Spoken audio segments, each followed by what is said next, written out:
Today we're going to be talking about endometriosis. Like I had mentioned in the intro, we're going to be talking about the condition called endometriosis, what are the symptoms, and what it's actually like to live with this condition. So I'm going to read to you guys what the condition is and what are some of the symptoms. And if you see me looking down, it's because I have my notes here on my iPad. And it says that endometriosis is a disease in which tissue similar to the lining of the uterus grows outside of the uterus. It can cause severe pain in the pelvis and make it harder to get pregnant. This condition can start at a person's first menstrual period and last until menopause, and it can also start after a pelvic surgery, for example, C-section. Some of the symptoms are pain during and after sexual intercourse, pain during your period. You can also have bleeding or spotting between menstrual periods, and this can be caused by something or other than endometriosis. It can also cause infertility or not being able to get pregnant, digestive problems, and there's other symptoms as well, but the main one is the pelvic pain. And depending on the stage that your endometriosis is, that's how strong the pain would be. The stages are 1, 2, 3, and 4, and in my case I have 4. Now I want to talk about some of the commonly asked questions and answers that people have of this condition. And the first one is, how do you know you have endometriosis? And the only way to know for sure, if you have a small procedure called laparoscopic surgery, where your doctor is going to make a small incision in your abdomen. In my case, it was through my belly button and one more incision towards the left side.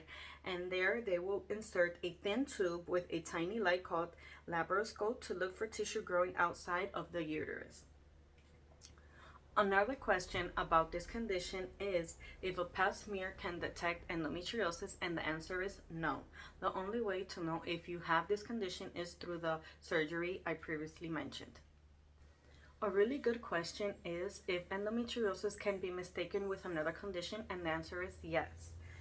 It can be mistaken for bladder infection, PID, which is pelvic inflammatory disease, IBS, which is irritable bowel syndrome, also uterine fibroids, intestinal cystitis. Also, it can be mistaken for pelvic floor dysfunction, and there's other condition as well that this can be mistaken for, but the most important part is that the minor thing that you feel to go check out, because a lot of women say, oh, that might be because of my ovulation, or I'm gonna get my period soon, that's why I'm so bloated, or that's why I have so much pain. But it's better for you to go check out and they tell you that everything is fine, that's ovulation or whatever the case may be, than to wait so many years and then after a long period of time you go and they tell you that you have endometriosis and it's already stage 4. So it's always good to go check out at the minor thing that you feel, not necessarily pelvic pain, but for other conditions as well. One of the main things that endometriosis provokes, we can say, is adhesions, and this may form as a result of endometrial implants bleeding into the surrounding area and causing an inflammatory reaction, which leads to the formation of a band between two organs. Adhesions correlated with endometriosis have different types. An example: thin, filmy, transparent or thick, dense, and opaque. So these adhesions not only affect your uterus, but it can affect your ovaries, your intestines, and also your fallopian tubes. So that's why the pain is so severe, because not only the lining of the uterus grows outside of it, but having these adhesions make it even worse. Now I want to explain to you guys what it's actually like living with having this condition, because like I had mentioned before, and over at my TikTok I have 3-part video, and I'm gonna try to link it down below, about my process when it all started and when I was supposed to get surgery back in April 2023, which I couldn't get, and now my surgery is January 2024. The whole surgery situation, that why I didn't get it back in April of this year, I will get to it in a few. but the pain is really, really bad. And when I found out, or let me start with this. When I started with like different issues, it was a few months or maybe like a year, year and a half after I got married, where I started getting pelvic pain, specifically in the area of my ovaries. And when I went to get checked out, I got a pelvic sonogram where it said that I had free fluid in the cul-de-sac. And what that means is that I had cyst and it burst, and the liquid, I just had it there. I didn't eliminate it, but then with the pass of time, it went away on its own with no medication or anything. And I know a few years went by and I started having issues, but it was a little bit worse than the first time. And I went back to my doctor. They ordered the same sonogram, and in addition to that, they ordered an endovaginal sonogram because the vaginal one will let the doctor see even more, and it will let them see at times things that are there that with the pelvic sonogram you can't detect. So I remember that at one point in this test that I had done, my two ovaries were super, super full of cysts, like different sizes. But I know it's normal for women to get them because of their ovulation, where they're gonna get their period. But it was just something, and if you have like that gut feeling that something's wrong, you have to go get yourself checked out. And I'm glad that I did. And even though I didn't get answers right away, the doctors tried to help me out in a certain way. The doctors try to help me, and what I was given was birth control pills. And let me tell you, as of right now, that does not work for this condition. A lot of women do take birth control pills for endometriosis, and they say because of the hormones that these pills have, that it has helped them in some way, but this condition has no actual cure, and that does not take the pain away. But during my whole process, I know I was given birth control pills a few times, but even though they do help to burst or break away the cyst, it doesn't help for having the condition that I have. And I wasn't given anything for pain, and it was really rough. You don't have a great quality of life because of all the pain that you have. And it's crazy because, just going day by day with all these pains, and at times if I was doing something or I was bending down because I was like picking something off the floor or something like that, and I got this pain at that moment, I had to stay bent down because I could hardly move. And as of today, the pain wasn't like before where it comes and goes. It's constant, it's strong, it causes like a lot of other things. At times I have gotten headaches, like really strong headaches, specifically when I'm gonna get my period. I get muscle spasm, I get nauseous. Sometimes I feel like if I'm having like low blood sugar, and it's crazy. And every person that has this condition, for them it's different. But I wanted to make this video with my process, how it's like living with the condition and how does it affect me at 38 years of age. I already have two kids. I don't have any more kids. Both of them were via C-section, and this for me has been one of the main causes for having endometriosis. With my second C-section, which was my son's, when the doctor opened me to get my son, he wasn't able to take out my son right away because I had so many adhesions, which I talk in the beginning of the video, that he had to take all of that out and clean me as much as possible to be able to reach my baby. So with this second C-section, I practically had 3 surgeries in one, which was my C-section. I had adhesions removed, and then he did surgery so I wouldn't have any more kids. And let me tell you that even though I had like 3 surgeries in one, I healed up way faster than the first. So during this whole process, from when it started with the whole ovary issue, I remember at one point I had gone to the doctor that I had like a few years back, and he said for me to be able to know what's wrong with you. You have to get like blood work done and pelvic sonogram and all of that, and we'll start from there. And in the beginning, I had done it, and since I had cysts, that's when they gave me birth control pills. But that helped for the cysts, not the actual endometriosis, because I wasn't even mentioned about this condition in the beginning. I didn't even know it existed. I didn't know what it was or anything like that.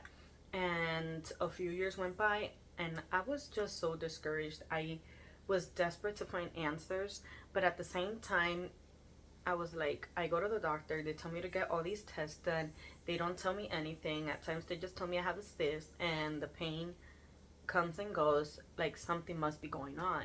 And, you know, just having all these pains and having my kids, and at times not being able to like throw myself on the floor to play, or just being able to do other things, and having pain during and after sexual intercourse, it's not easy, and it's been pretty rough. And I remember at one point my husband said to me, if I could take the pain that you have away, or whatever you have away, I would do it. But what I don't like is that at times they tell you you have something that will go away on their own. What are they waiting for, to like help you out or give you treatment or something? What are they waiting for it to get worse?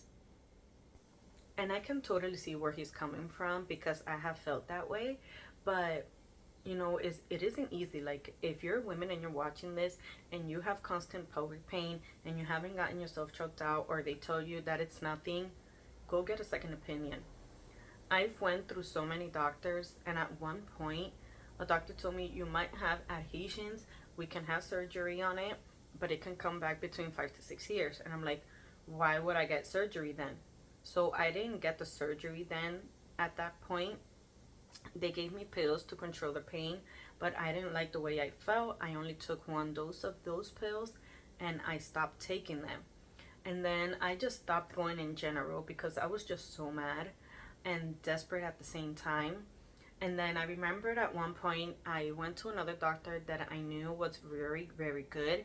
And he was like, look, I know you've been through this process, but to be able to help you, we need to start somewhere and get a lot of these tests done once again. So I took the order form for these tests. I never went. And then I remember that I was just very mad. I'm like, I'm over it. I'm gonna stop. I'm not gonna go anymore. So I remember that I was like, I'm not gonna do it anymore. I just want answers. And I know now that I had to get these tests done, but I wasn't even told, like, you might have this condition, or maybe this is going on. So I had stopped going. And I know that a lot of years went by. I had my son. That's when they found out I had a lot of adhesions. And I remember the contractions for my second pregnancy were so, so strong that I was even pulling my hair. And the doctor, the next day when he went to see me, and that's when he told me what he found when he opened me. So that's when I knew like something was going on. But he didn't tell me at that point that I had endometriosis or anything like that. So time passes by. This doctor, which I truly loved, he was a doctor that was very, very cared for, and a lot of women went to him because he was just so good, and he treated their patients with so much kindness, and he did anything he can to be able to help you in any way possible. He also helped a lot of women be able to, bring their babies into this world. But he got sick and he did pass away, and that's something that I suffered a lot with. But after that, I remember, I think it was around 2016, if I'm not mistaken, or maybe like a year before that, I saw a banner announcing that there was these two doctors, gynecologists, that was gonna work nearby. So I called and I went in, and I was with this doctor for like 8 or 9 years, and that's the doctor that actually did on February 3rd, 2017, the laparoscopic surgery on me. He had mentioned to me in some of the visits if I wasn't tested for endometriosis. I said no. And I remembered I got home that day and I started looking for information, and I was like, well, maybe that's what I have because like all the symptoms match. And when he checked me, I was in pain, so I expressed it, and he told me to get some of these tests done. I did it, and what the conclusion was that my uterus was stuck to my abdominal wall. That's why my pain was so strong and it never went away. He said that he could remove my uterus, and that's what we were gonna do. But my car broke down that year and I had to stop absolutely everything. He had also mentioned the laparoscopic surgery, but when I went back to him, it was January 2017. I had told him why I had stopped going, so I decided to go for the laparoscopic surgery, which he did, and he told me that what he expected was true, that I have my uterus stuck to my abdominal wall. I had so many adhesions to the point that it was getting my intestines. So that's why my pain was super, super strong. So I was with this doctor for like 8 to 9 years, like I had mentioned before, and everything was going fine. But this surgery was supposed to last between 5 to 6 years, and in my case, it only lasted 6 months. And if you know, I live here in Puerto Rico, and this surgery was February 2017, and in September, we had two hurricanes.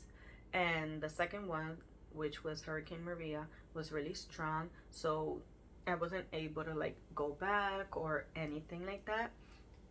And when I did go back, he told me that he wasn't gonna do any type of surgery on me, but at that point, I didn't even ask why. But I just left it like that. He told me to get like the pelvic sonogram and things like that done, but nothing came up. And I remember a few months went by, or maybe like a year and a half. I went back, and he did the same thing. And he was like, "You don't have nothing, but maybe you're having issues with your uterus again. And if you keep on with these issues, you're going to have your uterus removed, because that's the only way that you're going to be able to feel some relief, and you're going to be able to have like a better quality of life and things like that. But you have to think about this twice, because you're young, and if you want to have more kids, you know you're not going to be able to." And I told him, hey, it's okay.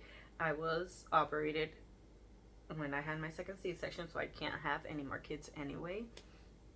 So that was that. And during all these times, when I have gotten this pain, I remember at one point I was at church with my kids, because at that time I used to like clean the church, and I was on my period that day. And I remember I was wearing jeans and I was cleaning, but the pain got so bad that I felt like a really bad burning sensation in my abdomen. I felt like dizzy, and I just laid down on the benches. I started crying and I had to go home. So I laid down, and I remember that day my daughter cooked that day, and I just had to lay in the sofa because I just couldn't help myself. Like the pain was so bad that I just couldn't, and I fell asleep, and that helped me feel sorry that helped me feel a little better. So to this point, I can't sit for long periods of time. I can't stand for long periods of time. The only time that I feel okay is if I lay down and if I actually fall asleep. But then when I get back up and I'm doing my things and whatnot, the pain is just there. And the pain at times during sexual intercourse and after specifically, it's very strong, and I have like the worst pain ever for like a few days.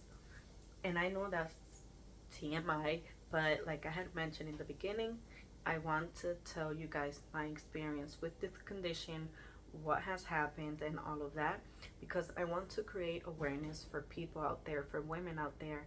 And if you're a man and you're seeing this and you have a daughter, you have your wife, any family member that has says that they have like a lot of pelvic pain, let them know that they need to get themselves checked out and send them this video, because I want to be able to help other women to be able to, you know, say, hey, something is wrong. Like if you have that gut feeling, like I had said, go get yourself checked out, because maybe it's endometriosis, maybe it's something else. So it's always good to be able to go self go get yourself checked out, and just be safe. So I remember that I had gotten, I think, 2022 to my doctor, and I had told him, hey, I'm not feeling good, the pain doesn't go away. And he was like really rude about it, and he was like, hey, I'm not gonna do any types of surgery. You've been with this for a long time, you have to go get yourself a specialist. I'm like, why don't you want to have do surgery on me? Like, and I remember, and I didn't tell him this, but I was speaking to someone in the waiting room that said, hey, during the pandemic, he did surgery, he took my uterus out. And I'm like, then why doesn't he want to do it to me? And I asked him, even if you have to take my uterus out? And he was like, no, I'm not going to do any surgery. Go call this number and go to that specialist. And when I called, like the machine came up, and I heard the name of this place, and I searched for it on Google, but the reviews were horrible. And I'm like, I am not going to go there. So I took out an appointment with a doctor that I knew was very good, and I waited for this appointment. And when I got there, the secretary was so rude. She violated not only my rights, but the HIPAA law, that they can't, like say any health information or anything like that to any other people unless you as a patient authorize it. And it was all because of these shots that exist since like 2021, 2022, and I don't have them. I don't believe in them. So she was very rude about it, and she was like, the doctor is not going to see you unless you have all of the dosage. So I left, and in the car I started crying so much. And I remember, like, a few minutes after I got to the car, my niece wrote to me and asked me how it went, and I told her what happened. And that's when she recommended me the doctor that she has. And I'm gonna leave her information, and if you're from Puerto Rico, I'll leave her information down below so you guys can actually, check her out. So when this doctor didn't, like, check me out or anything like that, I called this doctor that my niece and my sister and even my mom recommended to me. But I was so traumatized when I went to have my son, when I got to the emergency room, that the doctor that was there that checked me out, it was a woman. She was a gynecologist. She was so rough that I was traumatized with women doctors, and I didn't want to deal with any of them. But I was like, hey, they have recommended me this doctor, and I'm just gonna go. And when I got there, the day of the appointment, I know I had to wait one more month. And when I called to make the appointment, I told her what had happened to me. And the secretary got so mad because she said, they're not supposed to do that. But, God has a purpose with everything. And I'm just so glad I found this doctor. The doctor said, and I had told her, because in the waiting room, I got so nervous. My anxiety, like, was crazy high. And I told her what was going on. She also did my pap smear that day. I didn't feel a thing. And she was like, I'm done. And I'm like, are you serious? That was super fast. I didn't feel anything. She was like, I told you so. But I'm also going to leave her Instagram down below so you can check her out and check out her reels. Here in Puerto Rico, she has come out on TV in 3 programs talking about like different things. One of them being endometriosis, but that video is in Spanish. And this video, I'm also going to make it in Spanish. But she has talked about like women's sex drive and the menstrual cup and things like that. So make sure to check her out. But she is super good. She is so sweet. She is a freaking amazing doctor. And she was like, hey, with all the things that you're telling me, to be able to have a great quality of life, you need to get your uterus removed. And she was like, we're gonna do surgery on you.